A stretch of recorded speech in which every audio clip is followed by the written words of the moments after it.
Sir आजकल ऐसा time चल रहा है जहाँ पर जो मिडिल एज्ड लोग हैं, एंड मिडिल एज्ड कई बारी मैं लाइक अबव 40-50 भी बात कर रहा हूँ, कहीं ना कहीं जो नंबर ऑफ डिवोर्सेज हैं वो बहुत ज्यादा इंक्रीज हो गए हैं। इफ समबडी इज 55 एंड उनका डिवोर्स हो रहा है, एंड अंडरस्टैंडेबल है कि उनकी क्या सिचुएशन और मेंटल ट्रॉमा हो रहा होगा उनको कि ऐसी एज पे, तो आपका उनके लिए क्या एडवाइस होगा आगे जिंदगी को वो कैसे देखें? मेरा उत्तर सुन के आपको बहुत निराशा होने वाली है, क्योंकि मेरा ये मानना है कि अगर दो लोगों में रिश्ता बहुत अच्छा नहीं है तो डिवोर्स हो ही जाना चाहिए। और डिवोर्स की कोई उम्र थोड़ा ना होती है। एक उदाहरण देता हूँ ओशो की जिंदगी से। ओशो के एक टीचर थे स्कूल के। जब ओशो बहुत सफल हो गए, 50-60 साल के हो गए, बहुत दुनिया भर में नाम हो गया, एक बार अपने घर गए तो टीचर के घर भी गए। तो टीचर को बड़ा अच्छा लगा कि दुनिया भर में प्रसिद्ध है मेरा स्टूडेंट, मुझसे मिलने आया है। ओशो बहुत तार्किक आदमी थे, उनको लेके बहुत तरह की बातें हैं, लेकिन तार्किक थे, इस पे कोई डाउट नहीं। तो जब तार्किक थे तो उन्होंने तर्क की बातें की। आधे घंटे में टीचर ने कहा, बेटा तुम आए हो, बड़ा अच्छा लगा, बस कल से मत आना मेरे पास। बोले बचपन से अभी तक जो विश्वास मेरे मन में बैठे हुए थे, मेरा काम बढ़िया चल रहा था, तुमने आधे घंटे में विश्वास हिला दी। तो ओशो ने कहा, जैसा कि किताब में मिलता है, ओशो ने कहा कि सर वैसे तो मैं भी आज के बाद कहाँ आ पाता,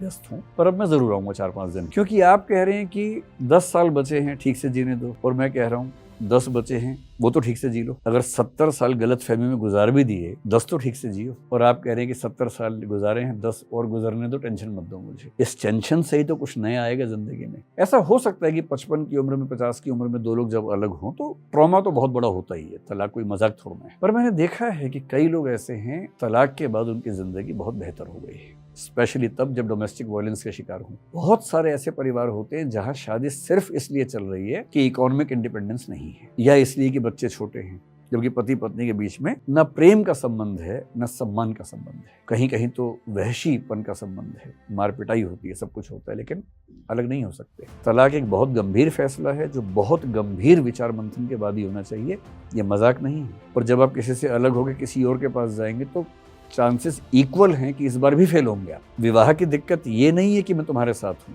दिक्कत ये है कि मुझे किसी के साथ होना है, और किसी के भी साथ होना है तो आज़ादी का कंप्रोमाइज़ करना है। दिक्कत मुझे आज़ादी के कंप्रोमाइज़ से है, तुमसे नहीं है, और मुझे लग रहा है कि दिक्कत तुमसे है। लेकिन यदि दो लोग एक दूसरे के लिए नहीं बने हैं और फंस गए हैं किसी वजह से, दो ही ऑप्शन हैं। 50 के हो गए, 20-25 बचे हैं, गुजार दो।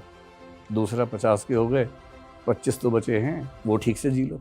और ठीक से जीने का एक तरीका है अलग होकर जीना, स्वतंत्र होकर जीना। इसलिए डरना नहीं है, और डर केवल इस चीज का होता है कि इसके बाद क्या होगा। जहां आप समुद्र में कूद गए, आप पाएंगे कि 1000 रास्ते अपने आप बनने लगते हैं, और रास्ते बनते हैं तो फिर ये मजा भी तो आता है कि मैं अपने पैर पे खड़ी हूँ, मैं अपना काम कर रही हूँ, अपनी आजीविका खुद चला पा रही हूँ, मैं किसी का एहसान लेके जिंदा नहीं हूँ। इस आत्मविश्वास की जो कीमत है ना, बहुत ज्यादा है।